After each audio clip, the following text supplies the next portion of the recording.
Assalamualaikum warahmatullahi wabarakatuh.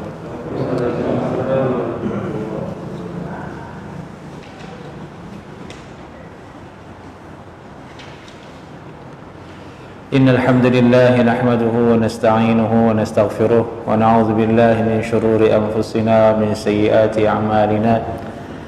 Man yahdihillahu fala mudilla lahu wa man yudlilhu fala hadiya lahu. أشهد أن لا إله إلا الله وحده لا شريك له وأشهد أن محمدا عبده ورسوله لا نبي بعده أما بعد.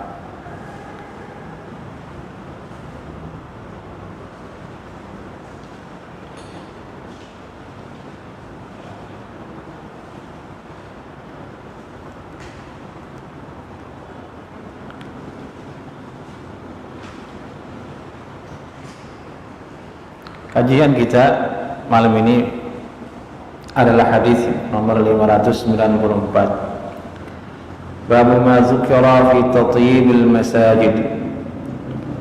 Bab tentang hadis yang disebutkan di dalamnya anjuran mengharumkan masjid-masjid. Manakala Imam At-Tirmidzi rahimahullah ta'ala pada bahasan sebelumnya membahas tentang adab berdoa, di mana dalam hadis tersebut doa tersebut dilaksanakan di dalam masjid, maka kemudian beliau melanjutkan dengan bab tentang anjuran memberikan wangian untuk masjid agar orang yang ibadah di dalamnya menjadi khusyuk, agar orang yang melaksanakan doa kepada Allah Subhanahu wa taala di dalamnya menjadi lebih khusyuk. Barangkali ini hubungan bab ini dengan bab sebelumnya. Adapun hadis yang beliau sebutkan di sini berbunyi qala haddatsana Muhammad bin Hatim al-Mu'addib al-Baghdadi al-Basri qala haddatsana Amir bin Salih az-Zubairi huwa min walad az-Zubair qala haddatsana Hisham bin Urwah an abihi an Aisyah radhiyallahu anha qalat amara Rasulullah sallallahu alaihi wasallam bi bina'il masajid fi ad-duri wa an tunazzafa wa tutayyab. Hadis yang pertama ini berasal dari Aisyah radhiyallahu taala anha. Namun dalam riwayatnya hadis ini ada rawi yang bernama Amir bin Salih Az-Zabiri atau Az-Zubairi, di mana para ulama menghukumi matrukul hadis, orang yang ditinggalkan hadisnya. Afrata fihi Ibnu Ma'in fakadzdzabah. Bahkan Imam Ibnu Ma'in, salah seorang ulama pakar dalam ilmu hadis, dalam jarh wa ta'dil, sampai-sampai beliau mengatakan orang ini dusta, pendusta, rawi yang pendusta. Dari itu kemudian riwayat ini yang dari Aisyah radhiyallahu taala anha ini dihukumi dhaif, bahkan sangat dhaif oleh para ulama. Akan tetapi ada riwayat yang lain,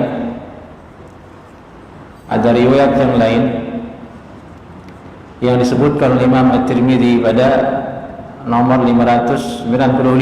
Selanjutnya qala haddatsana Hannad qala haddatsana Abdah wa Waqi' an Hisham bin Urwah an abihi anna an-nabiy sallallahu alaihi wasallam amara fa dzakara nahwa. Ini dari Hisham bin Urwah an abihi, dari bapaknya Urwah bin Zubair, sungguhnya Nabi sallallahu alaihi wasallam memerintahkan untuk membangun masjid di dusun-dusun di satu desa atau satu kota, wa antunazzab, dan agar dibersihkan dan diberikan wewangian. Qala Abu Isa wa hadha asahhu min al-hadits al-awwal. Imam Abu Isa At-Tirmidzi mengatakan hadis Hisham bin Urwah an abihi ini lebih sahih dibandingkan dengan hadis yang sebelumnya, itu riwayat Aisyah radhiyallahu taala anha.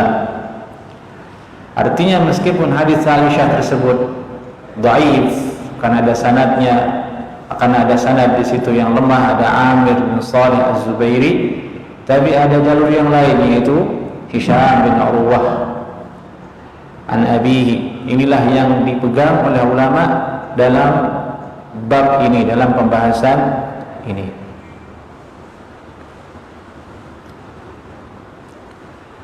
Isinya hadis tersebut adalah Rasulullah sallallahu alaihi wasallam memerintahkan agar membangun masjid Fid-Dur, memerintahkan agar membangun masjid.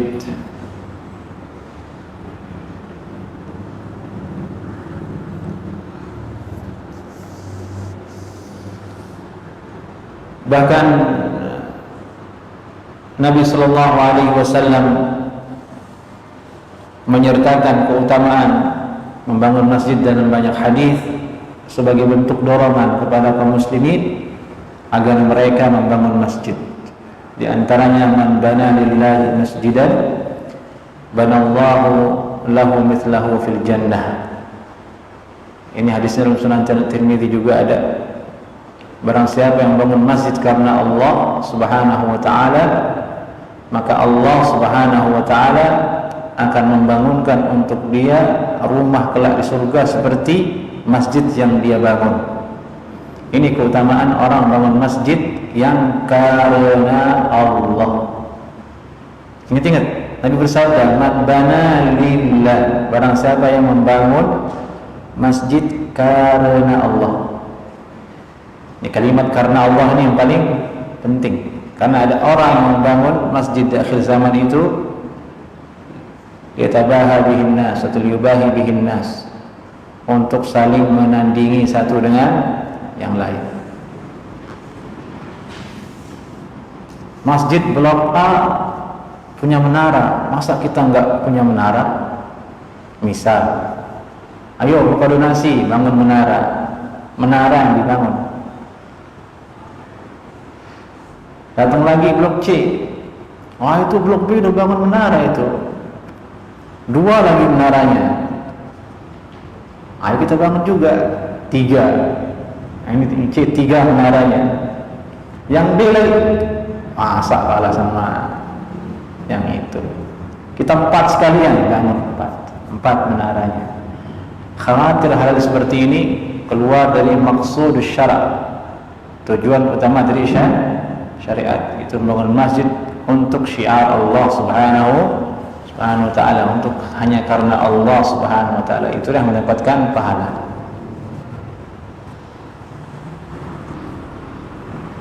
Fid-Dur yani fil qabail, kata Imam Sufyan Ats-Tsauri, qauluhu bina'il masajid fid-Dur yani al-qabail. Kata Imam At-Tirmidzi menceritakan tafsir dari kalimat ad-dur dalam hadis itu. Beliau menukil ucapan Imam Sufyan Ats-Tsauri, berkata Sufyan Ats-Tsauri, bunyi hadis ini yang mengatakan membangun masjid Fid-Dur itu maksudnya di qabail. Ini hendaklah di satu qabail itu ada satu masjid, di satu dusun itu satu masjid, sehingga kaum muslimin memiliki tempat untuk menunaikan kewajibannya salatul Jumaah dan salatul jamaah dengan mudah.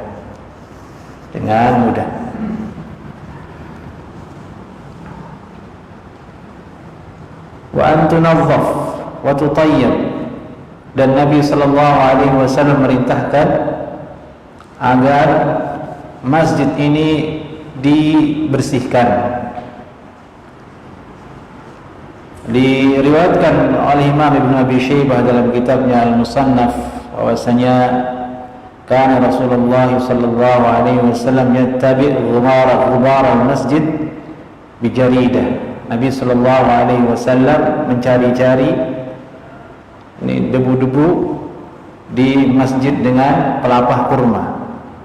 Ini Nabi sendiri yang melakukannya. Nabi sallallahu alaihi wasallam bukan hanya berucap saja, tapi juga beliau sallallahu alaihi wasallam mempraktikkannya dengan tangan beliau sendiri. Di situ ada kemuliaan bagi orang yang menjaga kebersihan masjid. Di situ ada hadis yang dhaif dalam masalah ini, bahwasanya man akhraja al-qumamah min al-masjid falahu muhuru hiril ain fil jannah. Barang siapa yang mengeluarkan sampah dari masjid, maka bagi dia pahala mahar bidadari kelak di surga. Tapi hadis ini dhaif. Hadis ini dhaifkan oleh Syekh Al-Albani rahimahullahu taala. Perlu kami sampaikan karena terkait dengan masjid agar diketahui status dari hadis tersebut. Tapi intinya adalah dengan hadis yang sahih ini dianjurkan kita untuk membersihkan masjid, wa tutayyib, dan diberikan wewangian. Tujuannya sudah jelas, bahwasanya agar kaum muslimin yang datang ibadah ke dalam masjid menjadi nyaman, menjadi khusyuk ibadah kepada Allah Subhanahu wa taala. Bukan hanya masjid jemaah, bahkan individu kaum muslimin pun disuruh datang ke masjid dalam keadaan rapi, dalam keadaan harum, dalam keadaan wangi. Karena dia akan datang ibadah kepada Allah, karena dia akan bertemu dengan saudaranya sama Islam di masjid. Dan itu dalam konteks salat Jumat sangat dianjurkan terlebih. Wa ayyamussalam tibihi, dan hendaklah dia mengambil, yakni memakai wangiannya ketika hendak berangkat salat Jumat. Dan Nabi sallallahu alaihi wasallam juga mentahzir, yakni memberikan peringatan keras kepada orang-orang yang makan bawang agar jangan dekat ke masjid. Man akala min hadhihi asyajarah fala yaqrabanna masjidana. Barang siapa yang memakan buah dari tumbuhan ini, bawang maksudnya, maka jangan dia datang ke masjid dulu.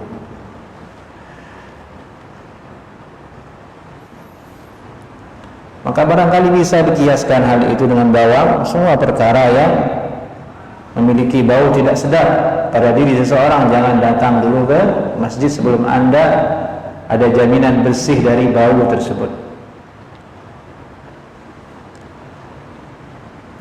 Ya, barangkali misalnya baru pulang dari main futsal, baru pulang olahraga, kan berkeringat, sudah mau qomat, dia belum mandi, kan bau ketse itu, datang langsung ke masjid, bisa-bisa kena dengan hadis tersebut. Ya, ini larangan orang untuk masjid karena makan bawang. Bahkan mungkin lebih menyengat lagi bau badan orang tersebut daripada makan bawang. Nah, ini adab-adab yang terkait dengan masjid.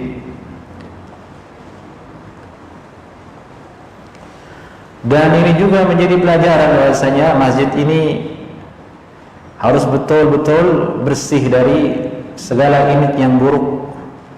Di antaranya adalah jangan sampai ada image bahwasanya masjid itu menjadi tempat penularan corona. Dari itu para ulama kibar, kalau ditanya mereka kenapa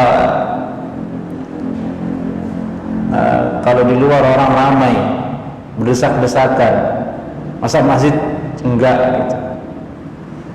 Orang jualan, orang ke ATM, orang ke pasar, biarlah kami ke masjid juga biar seimbang. Dijawab oleh ulama, bahwasanya Nabi pernah bersabda bahwasanya tempat yang paling buruk itu pasar. Biarkanlah corona itu di situ, biarkanlah keburukan itu ada di situ.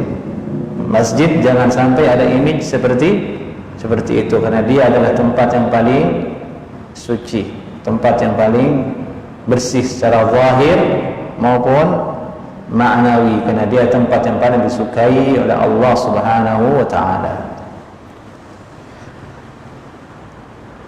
Dari itu ikhwah yang menghadiri kajian ini harus jaga jarak, harus memakai masker, yang sakit jangan datang, supaya menjaga nama baik dari masjid. Baik, kita lanjut ke hadis berikutnya. Babu ma jaa anna salatal laili wan nahari masna masna.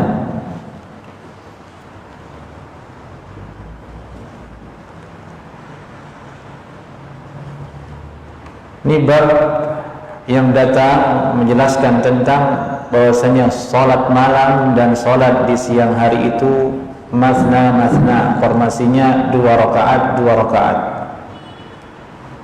Ini judul atau ini ucapan dari Imam At-Tirmidzi rahimahullahu taala. Bab tentang bahwasanya salat pada malam hari dan siang hari itu formasinya masna masna, 2 rakaat 2 rakaat. Ini bahasannya konteksnya salat sunnah.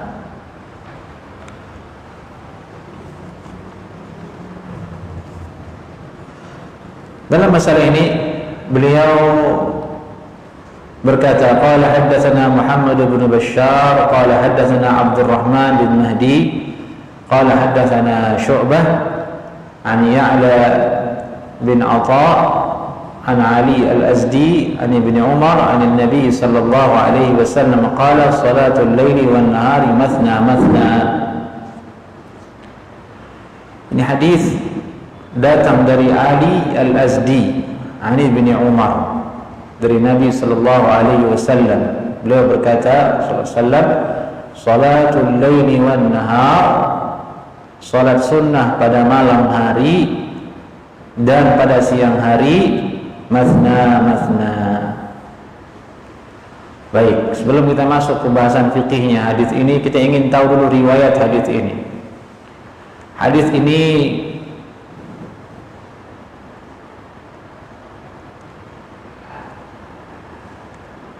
diperselisihkan oleh ulama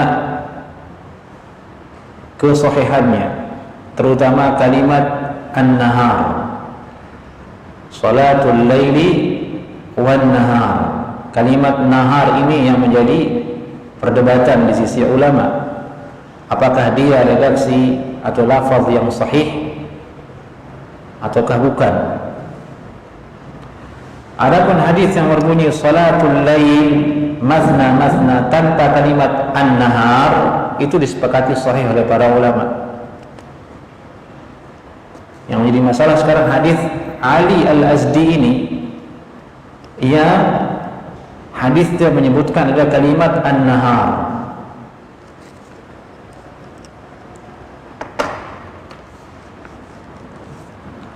Dari itu Imam At-Tirmidzi mengatakan di situ, ikhtalafa ashabu Syu'bah fi hadis Ibn Umar, farafa'ahu ba'dhum wa awqafahu ba'dhum. Yani sahabat-sahabatnya Imam Syu'bah radhiyallahu taala anhu berbeda pendapat terhadap hadis ini. Ini hadis Abdullah bin Umar. Sebagian menghukuminya marfu' ke Nabi sallallahu alaihi wasallam, yakni Nabi sallallahu alaihi wasallam bersabda seperti itu, mengatakan salatul laili wan nahar atau salatul laili wan nahar masna masna.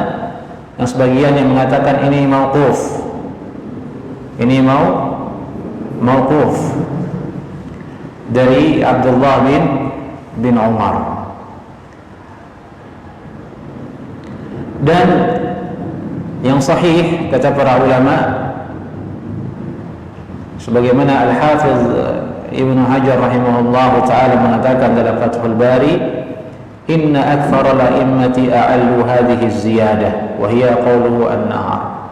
Sungguhnya kebanyakan para ulama atau ulama terbanyak, ulama pakar hadis, mayoritas mereka mengatakan hadis ini atau redaksi an-nahar ini sakit, memiliki illah.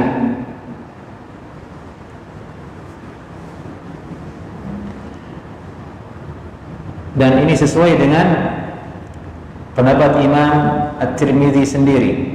Beliau mengatakan di situ was-sahih ma ruwiya an Ibnu Umar anna an-nabiy sallallahu alaihi wasallam qala salatul laili mathna mathna. Riwayat yang sahih adalah hadis yang diriwayatkan dari Abdullah bin Umar, sungguhnya Nabi sallallahu alaihi wasallam pernah bersabda, salatul lail, salat malam 2 rakaat tanpa kalimat an-nahar. Jadi kesimpulannya yang benar adalah kalimat an-nahar ini dhaif, lemah, dia syadz, menyelisihi riwayat yang sahih. Walaupun ada sebagian yang menguatkannya, tapi secara ilmiah bahwasanya dia tidak sahih, karena syarat dari hadis yang sahih adalah tidak boleh syadz.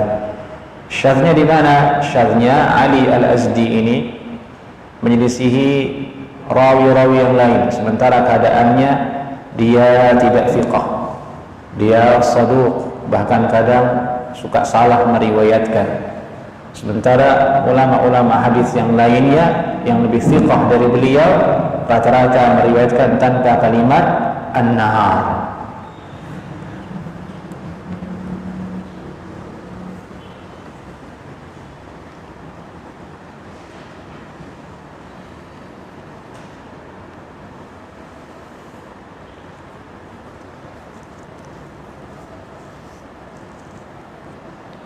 Di antara yang menguatkan bahwasanya redaksi an-nahar itu dhaif, ada riwayat dari Abdullah bin Umar sendiri, annahu kana yusalli bil-laili mathna wa thna bin nahari arba'an. Bahwasanya Abdullah bin Umar radhiyallahu taala anhu salat pada malam hari 2 rakaat dan di siang hari pada 4 rakaat. 4 rakaat di sini maksudnya dengan formasi 2-2, bukan sekali salam. Bahkan satu ayat mengatakan bahwasanya tidak mungkin Abdullah bin Umar sendiri yang mengatakan 4 rakaat di siang hari, kemudian dia sendiri yang menyelisihinya. Yani dia salat dengan formasi 2 rakaat di siang hari. Baik, setelah kita pahami, setelah kita ambil kesimpulan singkat dari hadis ini, intinya hadis ini sahih pada dasarnya mengatakan salatul laili mathna mathna, formasi salat malam itu 2 rakaat. Yang menjadi masalah kalimat an-naharnya itu yang tidak sahih. Itu tentang hadisnya.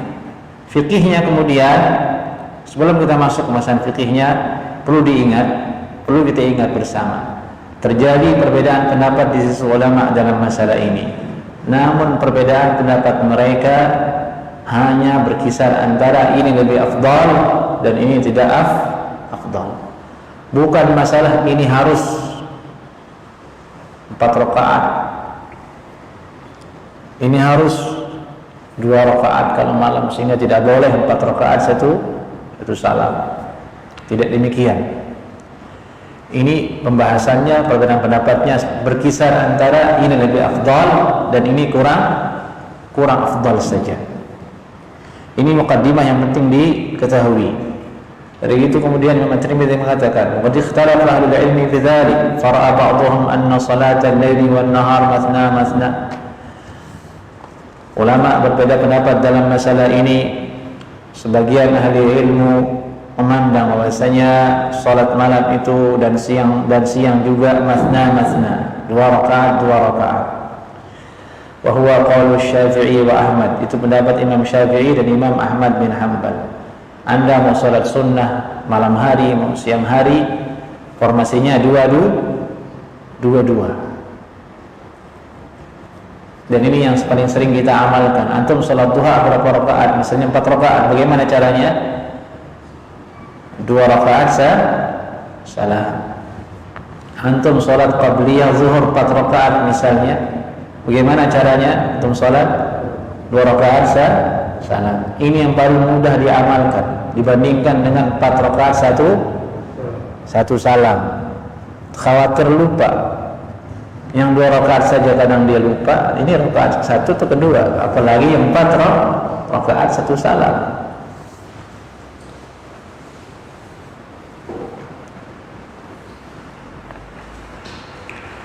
Wa qala ba'dhum, sebagian lagi ulama mengatakan salat malam itu 2 rakaat. Wa ra'au salat at-tatawwu' bin nahar arba'an mithla al-arba' qabla adh-dhuhri wa ghayriha min salat at-tatawwu'. Mereka memandang salat malam 2 rakaat, sementara salat sunnah di siang hari 4 rakaat, seperti 4 rakaat sebelum zuhur dan yang lainnya dari salat-salat sunnah yang ada.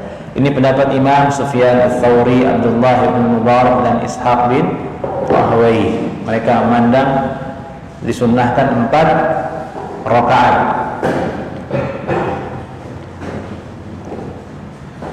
Dalilnya adalah mereka berdalil dengan mafhum dari hadis tersebut.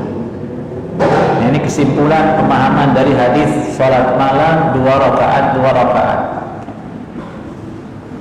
Kalau kita pikir berarti maksudnya apa, berarti lawanannya kalau siang berarti berapa? 4. Ya, berdalil dengan mafhum. Tapi hal ini tidak dipandang oleh ulama. Mafhum dalam masalah ini, mafhumul adad ini tidak dipandang, dianggap lemah oleh ulama usul. Kalau pun berpegang dengan hadis yang ini, Ali Al-Azdi, hadisnya dhaif karena dia syadz menurut ulama.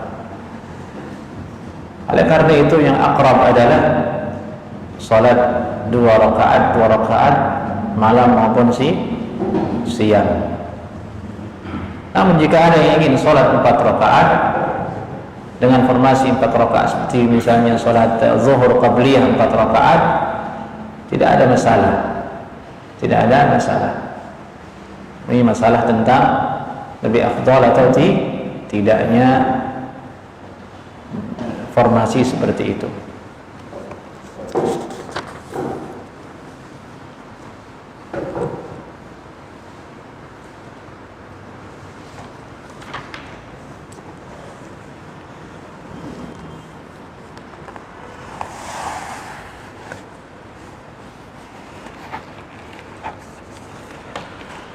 Menguatkan hal itu dinukilkan dari Imam Ahmad rahimahullah ta'ala. Beliau berkata, alladhi akhbaruhu fi salatil lail mathna fa in shalla bin nahari arba'an fala ba's. Yang aku pilih, kata Imam Ahmad bin Hanbal, dalam salat malam adalah 2 rakaat. Apabila dia salat di siang hari 4 rakaat, fala ba's, tidak ada masalah.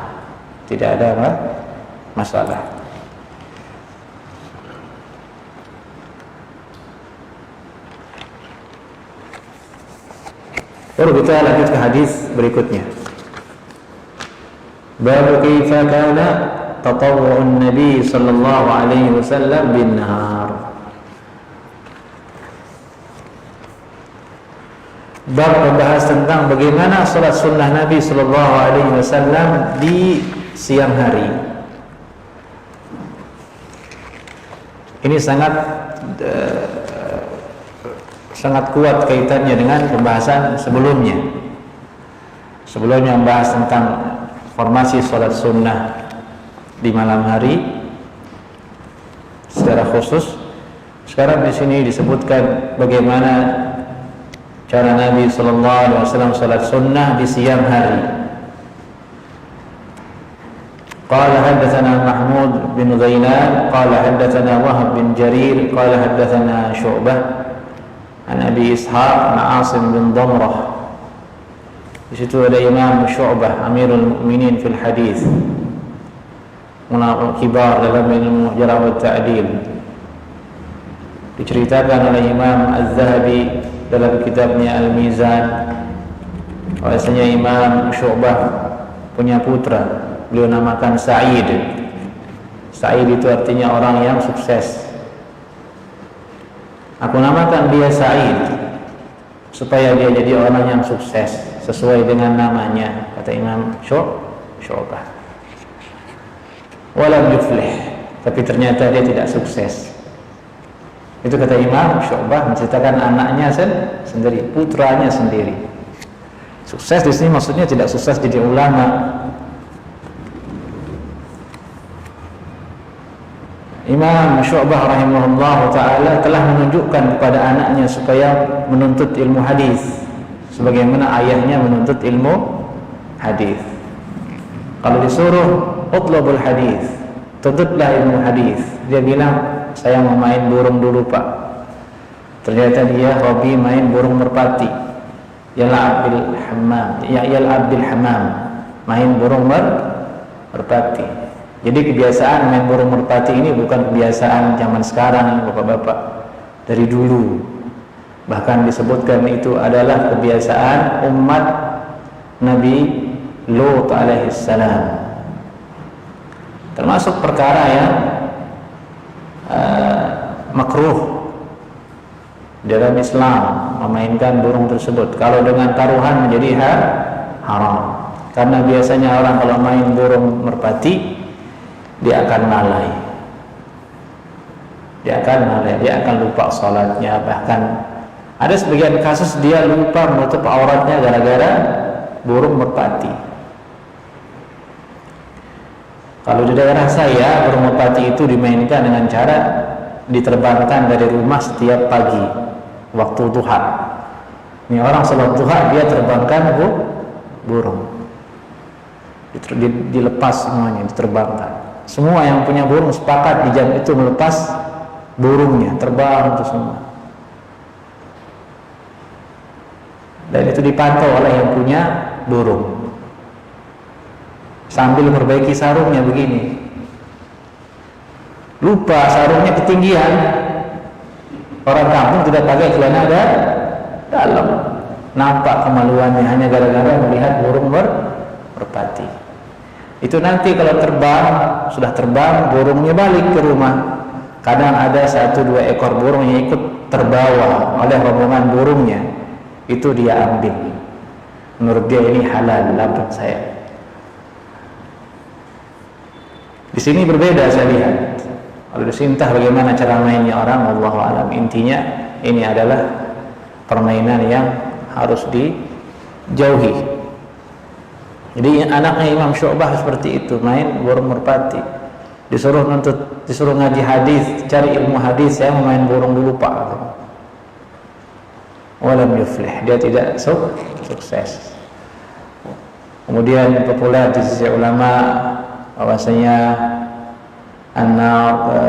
populer di sisi orang Arab, kalangan awam orang Arab mengatakan an-nar la yatruku illa al-khashab. yakni api itu tidak meninggalkan kecuali kayu yang telah dia bakar, hanya abunya saja. Api itu ibaratnya adalah bapak yang soleh, bapak yang sukses. Setelah dia menerangi sekelilingnya, apa yang dia tinggalkan? Abu. Banyak yang seperti itu, tapi tentu tidak mutlak. Ada juga yang bapaknya ulama, anaknya ulama, tapi kebanyakan seperti itu.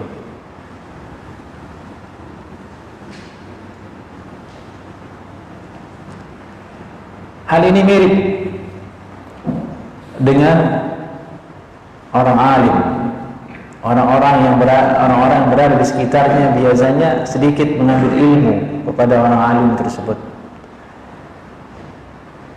Orang-orang terdekatnya sedikit mengambil ilmu dari orang alim tersebut. Dan itu yang mengambil orang-orang jauh, orang yang tidak berada di lingkungan tersebut. Itu sudah biasa. Bab kaifa tatawwu'un Nabi sallallahu alaihi wasallam bin nahar. Kita kembali ke bab pembahasan kita. Dari Syu'bah dari Abi Ishaq an Asim bin Damrah, beliau berkata, "Sa'alna 'Aliyan an salati Rasulullah sallallahu alaihi wasallam min an-nahar."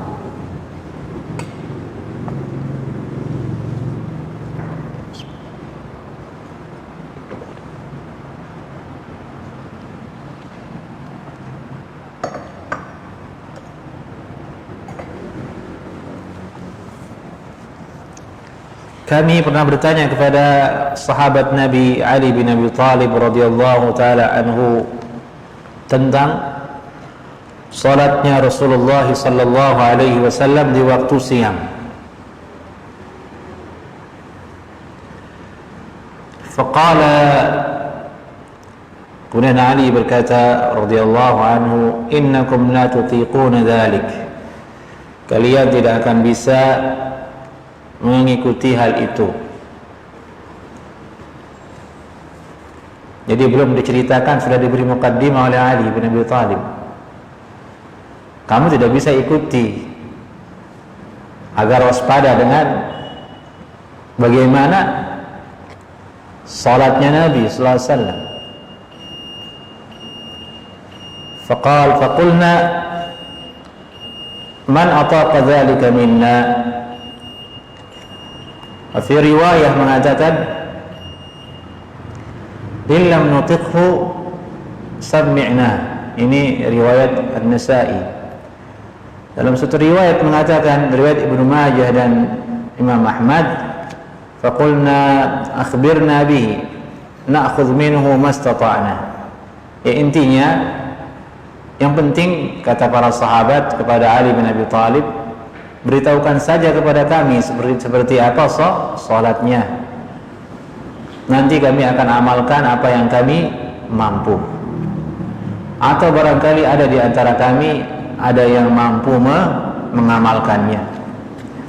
Ini jawaban para sahabat kepada Ali. Akhirnya Ali berkata, faqal kana an-nabiy sallallahu alaihi wasallam idza kanat asy-syamsu min hahuna kaihatiha min hahuna inda al-'asri shalla rak'atain. Silakan azan dulu.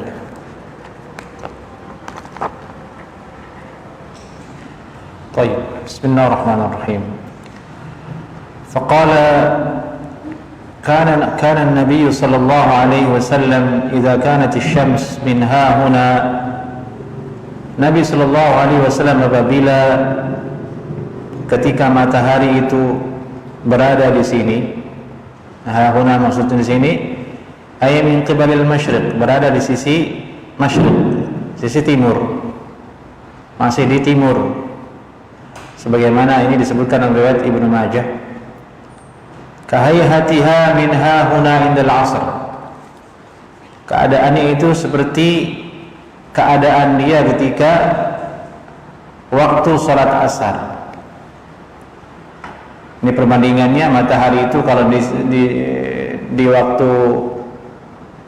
waktu pagi berada di timur, kira-kira tingginya itu seperti waktu orang untuk sholat asar. Shalla raka'atain. Nabi sallallahu alaihi wasallam di situ sholat 2 rakaat. Kata ulama, maksudnya di situ Nabi sholat duha.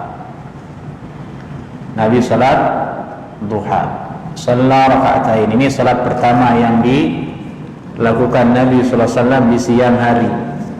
Pertama salat duha. Sammaha al-ba'd bi salatil isyraq. Sebagian ulama menyebutnya dengan salat isyraq, syuruq. Satu riwayat mengatakan Nabi sallallahu alaihi wasallam kalau salat subuh beliau menunggu sampai kemudian waktu ini tiba, baru beliau salatul duha. Ini yang pertama. Wa idza kanat asy-syamsu min hahuna, apabila matahari nampak di sini di sisi sebelah timur, posisinya seperti ketika berada di sebelah barat di waktu salat zuhur. Kata ulama maksudnya qubail az-zawal bi syai'in yasir. Kalau matahari sudah meninggi sebelum waktu zuhur, yakni ketika tengah-tengah dia akan menuju kabadul ard, pertengahan bumi. Ini mau siang sudah, mau zuhur, qubaila zawal. Nabi sallallahu alaihi wasallam di situ shalla arba'an, salat sunnah 4 rakaat. Salat sunnah 4 rakaat di sini kata ulama dialah yang disebut dengan salatul awwabin. Salatul awwabin. Dalam Sahih Muslim disebutkan Nabi sallallahu alaihi wasallam bersabda, salatul awwabin hina tarmudul fisal. salat awabin itu waktunya ketika anak onta itu mengejar induknya. Orang Arab memberikan waktu dengan peristiwa, maksudnya sedang teriknya matahari, anak onta mengejar induknya, ingin berteduh dengan induknya. Dia termasuk salat duha juga itu, sebelum azan dan sebelum matahari berada di pertengahan. Kalau waktu pertengahan kan tidak boleh sholat, waktu terlarang untuk sholat. Sebelum itu Nabi SAW sholat 4 rakaat. Wa shalla 4 qabla zuhri. Kemudian Nabi sholat 4 rakaat sebelum zuhur. Wa ba'daha raka'atain, dan setelahnya 2 rakaat. Wa qabla al-'asri 4. Kemudian sebelum salat asar 4 rakaat. Ini jadinya 16 rakaat. Salat duha tadi 2 rakaat, kemudian salat awabin tadi itu 4 rakaat, qabliyah zuhur 4 rakaat, setelahnya 2 rakaat, sebelum asar 4 rakaat. Itu 16 jadinya. Bagaimana formasinya sekarang yang 4 rakaat ini? Ini yang diinginkan oleh Imam At-Tirmidzi rahimahullah ta'ala. Bagaimana cara Nabi salat sunnah di siang hari? Yafsil baina kulli raka'atain bitaslim 'ala al-malaikah. Nabi SAW memisahkan di antara 2 rakaat tersebut dengan salam kepada para malaikat yang dekat dengan Allah, dan kepada para nabi dan utusan Allah, dan kepada orang-orang yang mengikuti para nabi tersebut dari kalangan orang yang beriman dan orang yang Islam. Di sini masalah sekarang, apa makna taslim di hadis ini? Nabi memisah antara 2 rakaat yang salat tersebut adalah 4 rakaat, dipisah 2 rakaatnya dengan taslim. Ini inti pembahasannya di sini, dipisah oleh Nabi sallallahu alaihi wasallam. Ada 2 kaul ulama di sini. Makna dipisah dengan taslim di sini adalah dengan tasyahud, tanpa salam. Jadi dia salat qabliyah zuhur 4 rakaat misalnya, ketika rakaat kedua dia tidak salam, tapi duduk baca tasyahud. Tahiyyatu lillah wassalawatu wattayyibatu sampai akhir. Berdiri lagi. Nanti sempurna 4 rakaat baru dia salam. Ini pendapat yang pertama.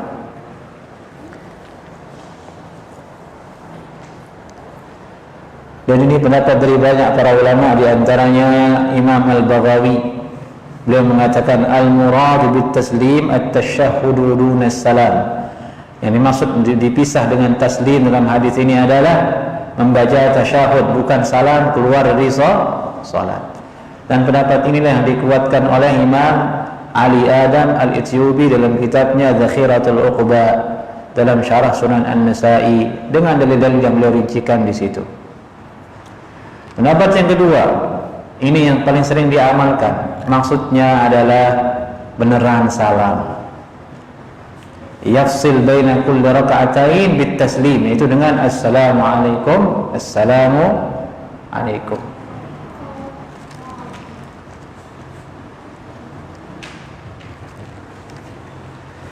Kalau kita bawa makna hadis ini, kalau yang kita kuatkan adalah yang kedua tadi, maksudnya dipisah dengan taslim adalah assalamualaikum, assalamualaikum, maka berarti formasi salat sunnah di siang hari itu menjadi apa?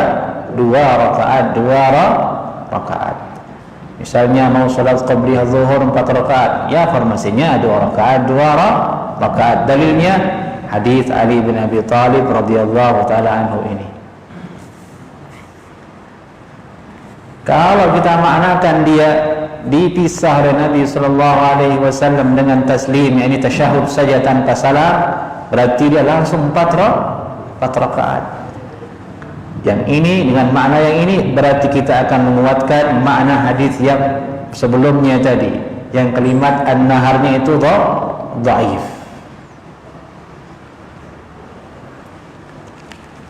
Wallahu a'lam, ini khilaf mana yang benar, wallahu a'lam.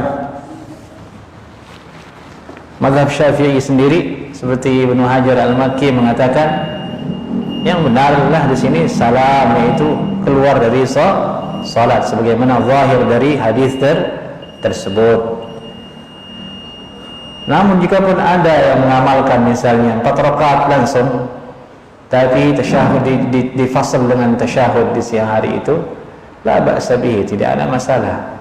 Yang penting dia salat. Yang jadi masalah ini tidak salat. Dari itu Ali bin Abi Thalib, beliau berkata setelah membacakan hadis ini kepada para sahabat, 16 rakaat tatawwa Rasulullah sallallahu alaihi wasallam, tatawwa Rasulullah sallallahu alaihi wasallam bin nahar wa qalla ma yudawimu 'alaiha. Inilah 16 rakaat salat Nabi di siang hari dan sedikit yang mampu mengamalkannya terus-menerus. Itu perkataan Ali bin Abi Thalib dulu di zaman salaf, sedikit yang mampu mengamalkannya secara terus-menerus, apalagi di zaman ini. Sesekali mungkin ada yang mengamalkan, tapi ini terus-menerus. Dari itu di awal Ibu berkata, siapa yang mampu mengamalkannya? Enggak mampu kalian, kata Ali bin Abi Thalib. Maksudnya yang terus-menerus, dan inilah yang paling sulit kalau kita beramal, yakni yang bersifat kontinu. Nabi SAW bersabda, la takun mithla fulan, jangan kamu seperti si fulan, dia dulu sering salat malam, sekarang enggak lagi.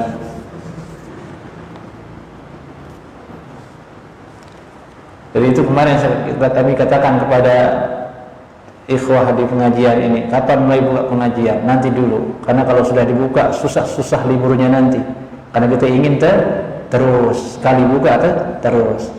Karena kalau enggak, ya kita akan kena dengan sabda Nabi sallallahu alaihi wasallam. Bahkan ulama salaf mengatakan, ulama salaf itu tidak beramal sebelum dia mengetahui kapasitas dirinya, agar tidak jatuh kepada celaan Nabi tadi sallallahu alaihi wasallam. Ya, ini amal sekarang, besok enggak, sekarang besok enggak. Itu kurang bagus. Ini yang paling sulit. Itu Nabi bersabda, adwamuha wa in qalla, yang sedikit tapi itu terus. Sedekah 500 rupiah bagus, tapi terus menerus. Continue, maksudnya sedekahnya tidak putus kalau memang dibutuhkan. Aqulu qawli hadza subhanakallahumma bihamdika asyhadu an la ilaha illa anta astaghfiruka wa atubu ilaik. Assalamualaikum warahmatullahi wabarakatuh.